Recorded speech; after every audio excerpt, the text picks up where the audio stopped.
Today we're learning how to do the yarn over selvage. This is a really cool, simple technique that gives you some interesting options for your shawl knitting. You can see here that I've got these miniature little mini shawls here to demonstrate how you most often see this technique. This technique is most often used along the edge of a shawl that's shaped in this way, meaning it starts with a cast-on single stitch here, and the shawl, the edges are increased at a regular rate so that your knitting creates this triangle shape. And basically how it works, we start with a single stitch here, and we're increasing a stitch at the beginning of every single row, both right side and wrong side. The way that you start a yarn over selvage is by making a regular slip knot on your needle. That. You see I have a slip knot, I can tighten it.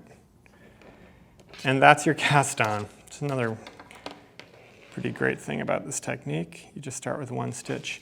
Now, before we can start making yarn over selvages at the beginning of each row, I'm going to do one setup row, which is basically a knit front and back to create two stitches from one.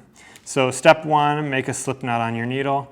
Step two, go into that stitch, and with your working yarn, work a knit into the front and the back of the stitch. So you see now I have two stitches, and now I can start working the selvage. And the way you do this selvage is super, super easy. It doesn't matter how many stitches you have on your needle, you're always gonna do it the same way. So normally if I was gonna knit, and I'm gonna work here in garter stitch to keep things simple, knitting all stitches on all sides.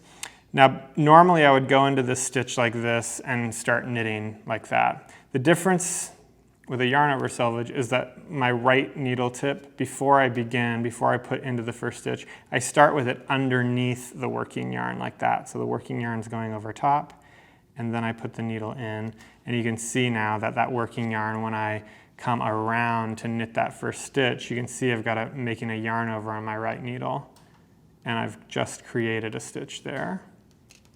So I went from having two stitches in my row to three, turn the work, do the same thing. Before I put my needle tip, my right needle tip into the first stitch, I'm making sure my working yarn is over top, going in, tightening, knitting that first stitch, and working across. And now I have four stitches instead of three. Turn, do the same thing. Start with the yarn in front, knit across, and so on. And I'm going to work a few rows to show you what this looks like after I've established the beginning of the fabric.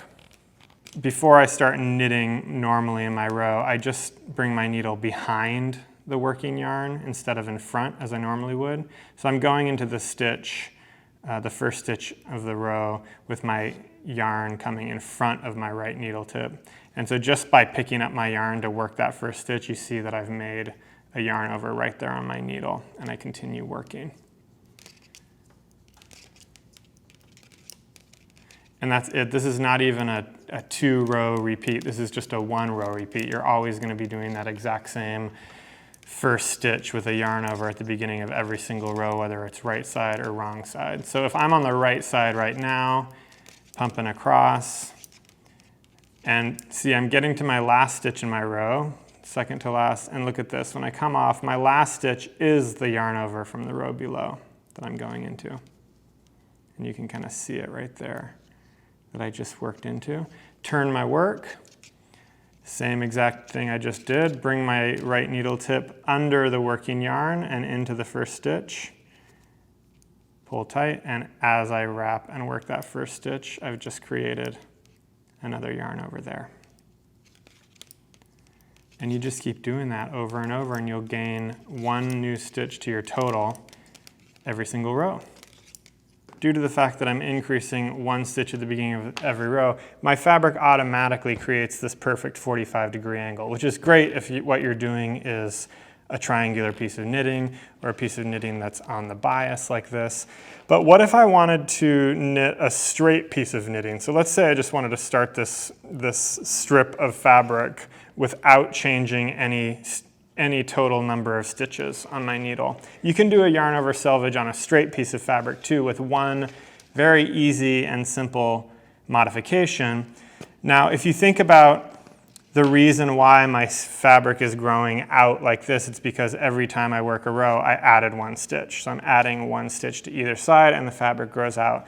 But if I wanted to keep this edge, this nice looped edge for blocking purposes or for picking up stitches purposes for a border, but I wanted it along a straight piece of fabric, the only difference is that you're going to start the same way,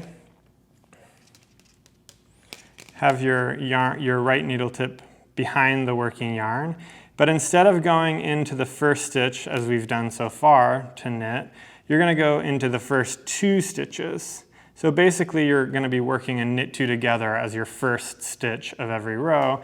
And so watch this, as I knit 2 together and make the yarn over, I've just created my yarn over stitch and decreased 1 stitch from my total at the same time. And that keeps me at the exact same stitch count of my total. So if I were to do that over and over and over again, you'd start to see a straight piece of knitting coming from this. You can see on the edge of this miniature shawl that we've used the yarn over selvage all the way up the edge, and it creates this nice decorative look, but it's actually even more of a functional technique in that if you're going to be putting a blocking wire through this edge to get that perfectly crisp, straight edge when you block your shawl, this is the easiest selvage to do that for.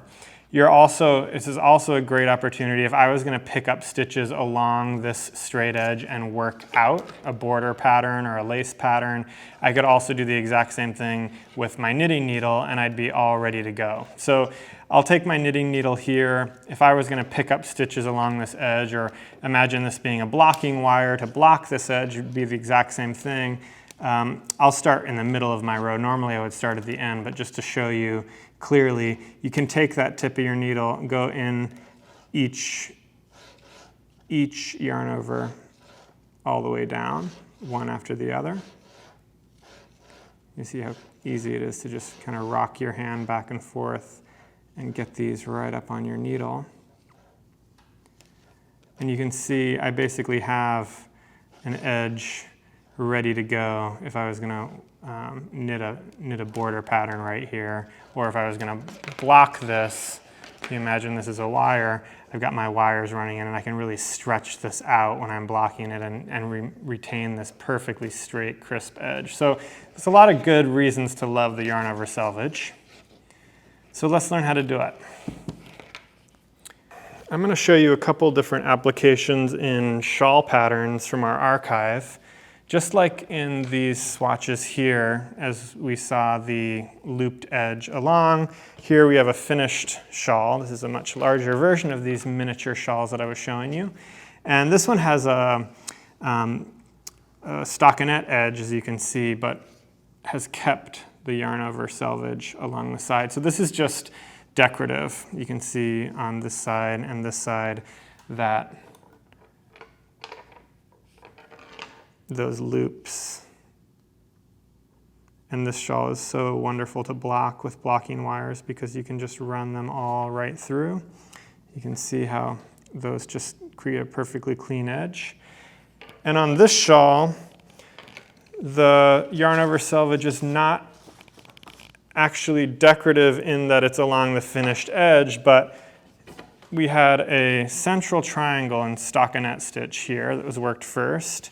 And then you can see this sort of, if I stretch it out, you can see this row of eyelets in the middle of the pattern. So this shawl actually started with a single stitch right here, and this triangle of stockinette stitch was worked much in the same way we just did with our garter stitch.